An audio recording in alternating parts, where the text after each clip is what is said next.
Bruce Hayes. I'm Bruce Hayes. Are you Bruce Hayes? No. I have papers. But I won't talk about the Sicilian part. I won't talk about the Sicilian part. So. And mostly the boot. The west side was usually the Sicilians. Okay, nice. Oh, this was the Sicilians. My mother was from the west side. My father was from the States, and he was from the east side. Okay, the east side of Buffalo, Italian at that time, what was it like? What time period? We're talking 50s? Well, very ethnic. It was very territorial as a kid. And as far as authenticity? Yeah, it was very good. It's just simple. Are you Polish?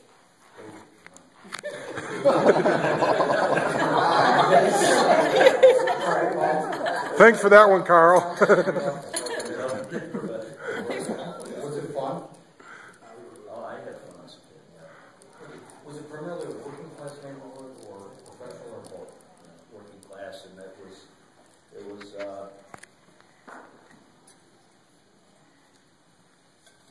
we roamed the streets in our teens. Oh, I'm sorry. Loved the streets. And it was like a big game. So I remember in 8th grade, 4 of us sort of fell behind the pack, the big guys. When I was in 8th grade, we had 19, 20-year-olds, okay, in the class. They would fail kids, and they just they didn't know until they had a one good job. So the pack that moved ahead of us on the railroad tracks. We were coming back from school 69 at a track meet. We had won high school. They said they did the bagels from East Lovejoy, and that's all I remember. These people were loving hell out of it for us. Just because you were Italian. We're little guys, and Now Hollywood does that to Italians. Go ahead. Just because you were Italian. they beat us silly, and I remember they put Joe Casciano down. It was a swamp down. This was an elevated track, and then they rolled him down the hill, and he was face down in the water. I got up there, and they're running away, and he's face down, and I remember rolling him out of it, and he's there. I mean, there were some mean kids and mean things. So we went home, and word got around the neighborhood, and the next thing, it's probably about 6 o'clock at night, there's a knock on the door, and one of the heavies in the neighborhood is asking my father if I could go with them, because they were going to go, they had a model, they were going to go to the neighborhood over there to Town and find out who beat us up. Wow. But that's the type of stuff that was a rough neighborhood. At that time, there were the cakes and the rocks. The rocks had their hair pushed back. The cakes had their hair like this. What's that story got from? Did Dad give you a certain tough side in life and growing up or fighting attitude? Gave me a hard question. Okay, thank you for that sharing it with us. I understand your voice. Is that true? Okay. Were you ever with the firm? Did you ever practice law? Oh, yeah. When I came out of the Army, I practiced law with J.B. Walsh. It was just a small firm from 1972 to 1975. In 75, we were invited to join the firm of Jacob Fleischman. J.B. wanted to go, and I recognized that I was not a big firm type person. I was self-motivated, very determined, and I went to a couple of mentors, and they said, tough it out yourself. You don't need that I would be really aggravated in a big firm atmosphere. And I did, and that was the end of that. I started an individual practice. We had about 9 lawyers in the office. We all took care of, covered each other. You get sick and whatever. We covered each other, but we weren't a firm. And we had some real heavies in there. We George Bella, he was probably one of the best criminal lawyers that ever come out of Buffalo. And I practiced under him. And I did that for about 6 months. I did a lot of criminal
saved us all our money and made us $1 million. And they said, that's Carl Paladino.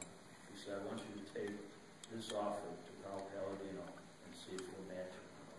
And they did. And my response was, on that day, I said, I have a $500 line of credit on my MasterCard. I drive a 1968 lime green Mustang, which I can't give away. And I have 2 kids. And where am I going? Are you ready tonight? He says, and then Dave McKay says, you're going to do it. Watch. And he helped me put together a group. They gave me an interest-free loan from my end and my brother-in-law. And we bought the building for $3.5 million. Took a $3,150,000 mortgage from Morgan. We paid them $350,000, but the investment was $66,500 each, and just that's the rest of it. Now, correct me if I'm wrong. I don't know if a lot of my returns and guests know today. The Ellicott Square building is a famous building. It's designed by a famous architect out of Chicago. Did you know that? Yes, it was featured on a PBS special. How nice it is that you have people that get faith in you. You're an established developer now. What is your best project, development project you're most proud of?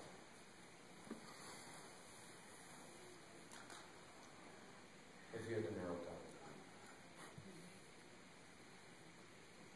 I think the Ellicott Square, that's what that building. It's a beautiful building. Years, never had a subsidy of any sort. Paid full taxes, through ups and downs of the marketplace, and I just love that building. It's a beautiful building. Okay. And going on this time. Ellicott Square. Hey, excuse me, Phil. Just recently, they rediscovered a movie theater there, correct? In the basement? Recently, they discovered that the moguls out in Hollywood sent this guy in, and he had some kind of evidence that the first movie theater in the world was in the Ellicott Square building. And he says, do you know anything about it? I said, no, I don't. In the quote, I said, we do have scrapbooks, big, thick, two big, thick books of all the history that have been assembled over the years. I said, you're welcome to go through them. And he and Marie, my assistant, went through the scrapbooks, and they found an article in there talking about this motor thing. And we located where it was in the building. It was actually the movie theater was in the basement. And it was what it is no more than light behind a number of cars located. It was flipping by. And it was a 20-second movie, but people were coming and paying money to come to the movie house. And this is back in 1897, 1898. And we found it. Its entranceway was from the Main Street side of the building, but then they go down a circular staircase into this basement room. And I often wonder, because I've seen that circular staircase many times, I never knew why they had this staircase coming down from the first floor. And so we helped them with all that. They came in, they took movies of it, and they said they put together the history of the movie industry, and we'll see it someday on TV. And I didn't see it. Wow. So literally was the first public movie house? No. Another first for public. I've been here all my life. I was about to Yes. like friends. I didn't have a chance to move to New York and find myself in Chicago or LA, even though I had countless offers in Hollywood. But anyway, we'll save that for when I let George Clooney do it. I want glamour being an Italian contractor. Anyways, okay, I've been here all my life, and I've heard friends from other metropolises, why are you still in Buffalo? Nothing's happening, etc. Friends leave the area for the other opportunities. I can honestly say, for the first time in my life, I feel that maybe things are more positive. It's the unemployment rate seems to be dropping. There seems to be jobs lost, but there are more jobs added. You're seeing tower cranes in the city, a lot of construction and development going on everywhere. What is your comment on this observation in the future of development in the metropolis?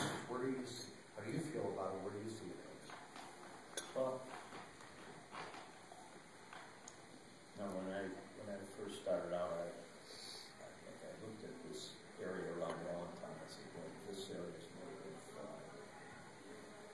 invested in a couple of buildings there, apartments and whatever. It didn't happen, you know, for probably 25 years before it actually started. Did you stick with the property the whole time? Did you stay with it? No, they burned 2 of them down. And, we sold the others. I still have the very first one I bought. It was actually on Elmwood Avenue, 73. I still have that one. But I look at this marketplace that everybody's touting right now, and I say, well, we have the medical corridor, which is working, and will bring a lot of jobs, and it will gel because you have a lot of very strong forces involved in it.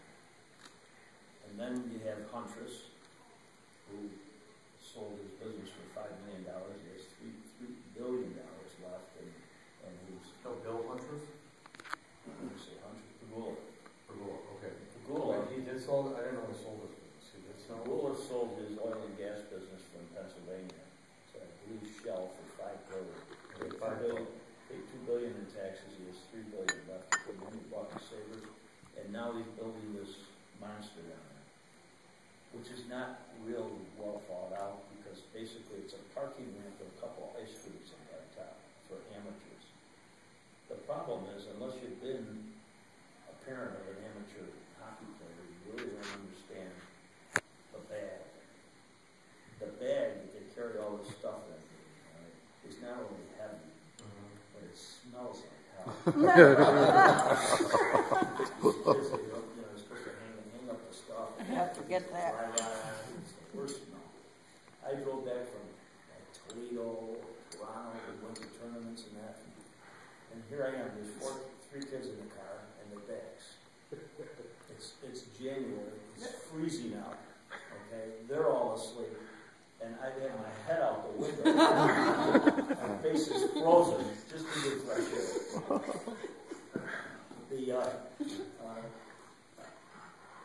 And I kind of thought about it. I mean, this building is right across the street from the arena. Yeah. They're going to be selling parking spaces in that ramp for $20 a parking space on arena nights. There's 150 arena nights. So you get an arena night. Where is the amateur hockey parents going to park? I know amateur hockey parents. They don't pay to park. Period.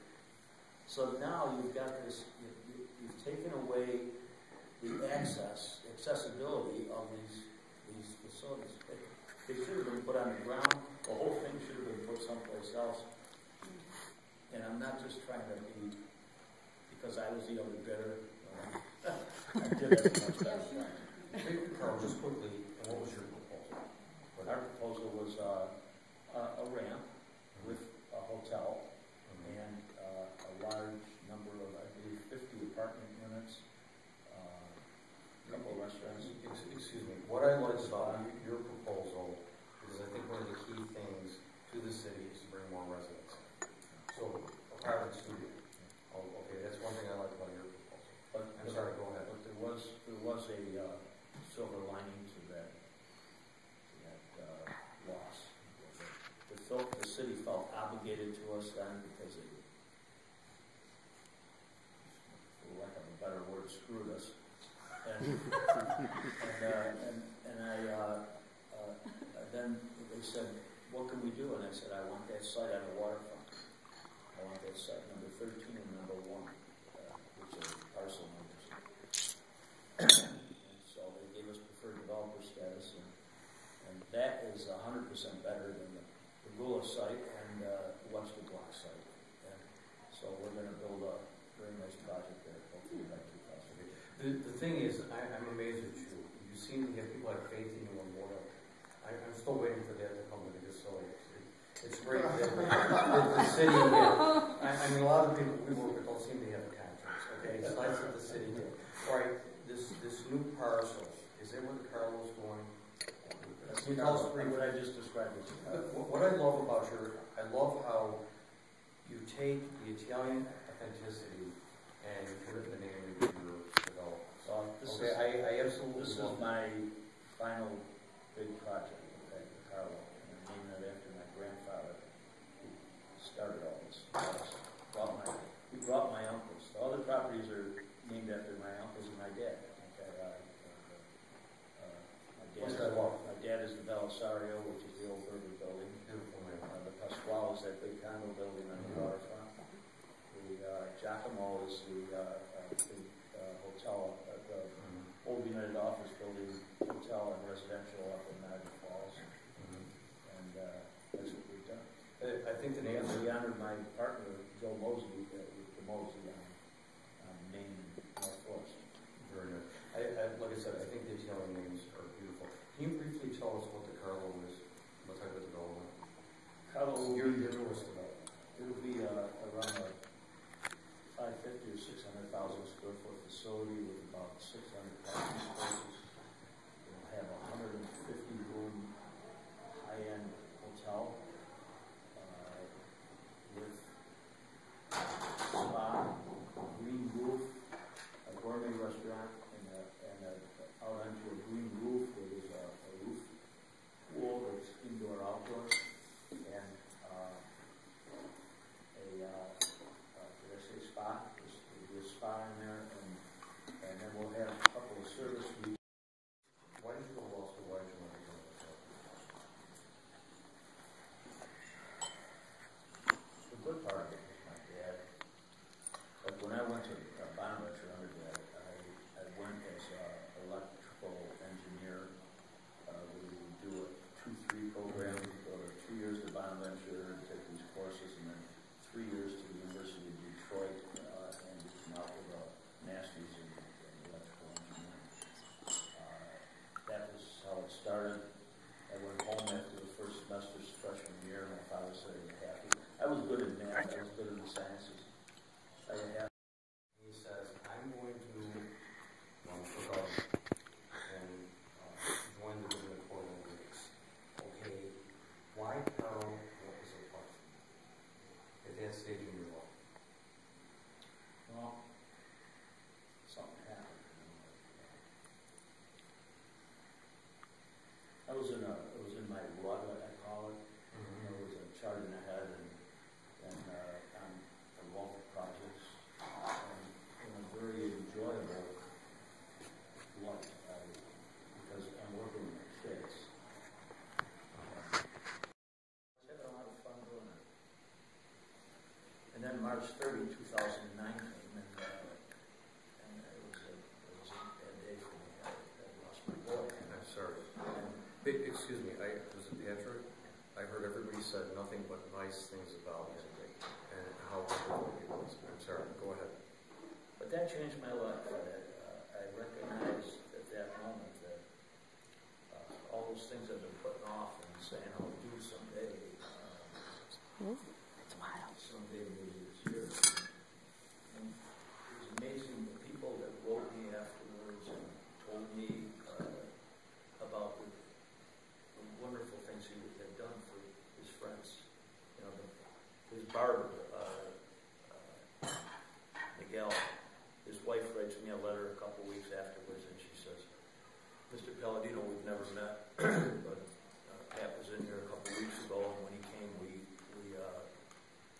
had a nice talk with him, and we were so happy that he had cleaned up his habit. He had a habit of booze and drugs, and he had gone away. Which was a lot of young people. And he made a big decision to straighten his life out and get his back, and we were happy about that. And she says, in this letter to me, she says, it was Pat who went and got my husband off the streets and brought him home and sat with him for 3-4 days and helped detox him and straighten out his life. Told him about his responsibility to the kids and to his family. And she said, we'll never forget that. And we're so happy for him that he discovered himself. He was helping a lot of people get off of drugs, and he was on them himself. It was a difficult scene for him. And then Pat said, where's I forget the kid's name, where's your son? He was 17 at the time.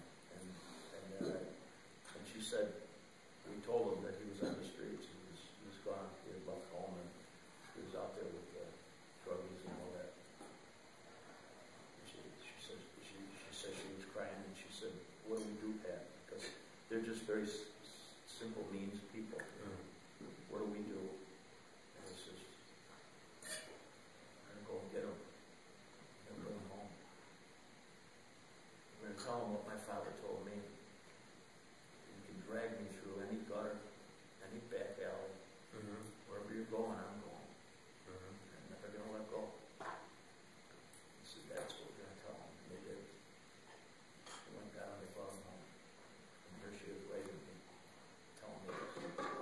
So I saw what my son had done and the life he, I mean, I was running so fast I wasn't paying attention to most of it.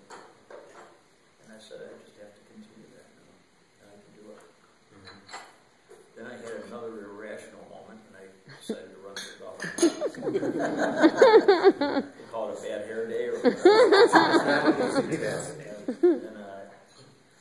I did things like take the toll booths down because I focus, and I do know that I have a unique quality. I can do things other people are afraid to do, or I mean they can do it, but they're reserved in doing it for one reason or another. And for me, I'm not intimidatable. It's just the way I was raised.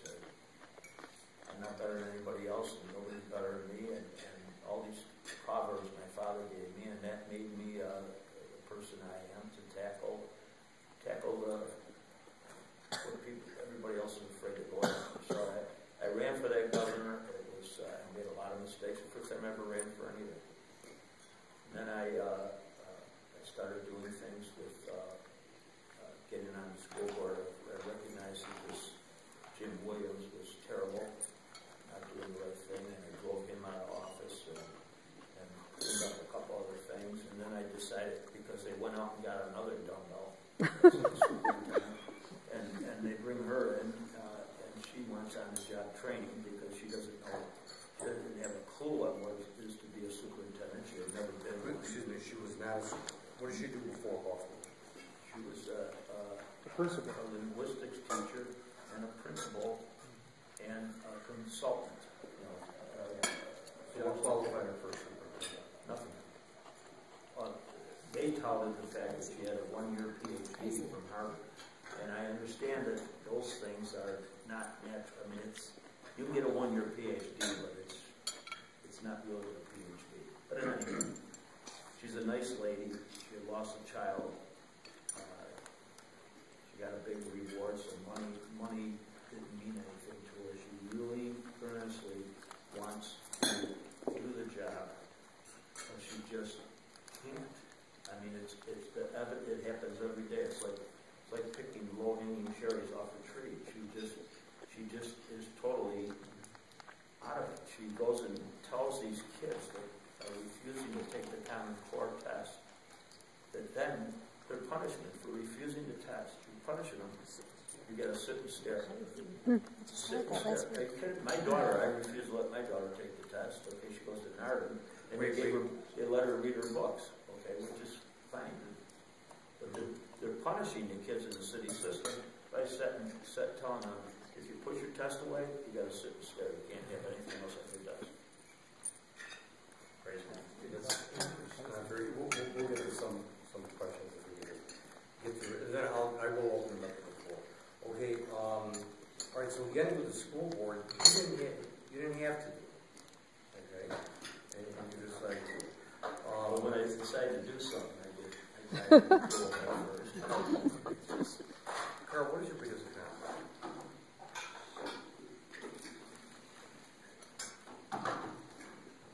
Raising four great kids. Wonderful. I think my father, for his life, he was, well, he had 5. We just said the same thing. He raised 4. And then, when it came to me, he'd say, he's like his mother. Okay? Well, at least she liked him. Like I said, when my mother died, they want my job security. Okay, the last question before we open it up to the floor. What is the message you have for the youth of this metropolis? What would you instill on them?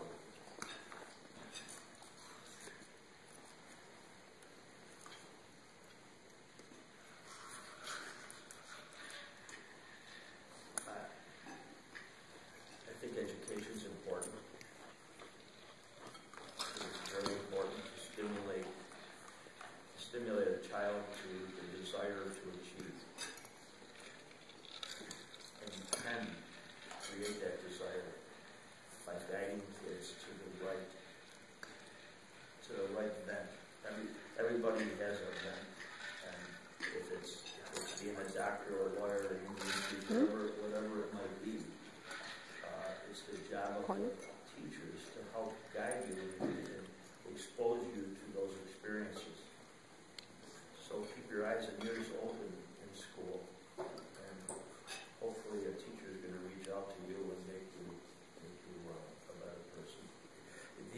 before I can push to the floor, you have a lot of similarities to my deceased father. You're both Italian. Your father's a good friend. Thank you. We're both developers. We both had horse stables. You're both big proponents of education, as my father.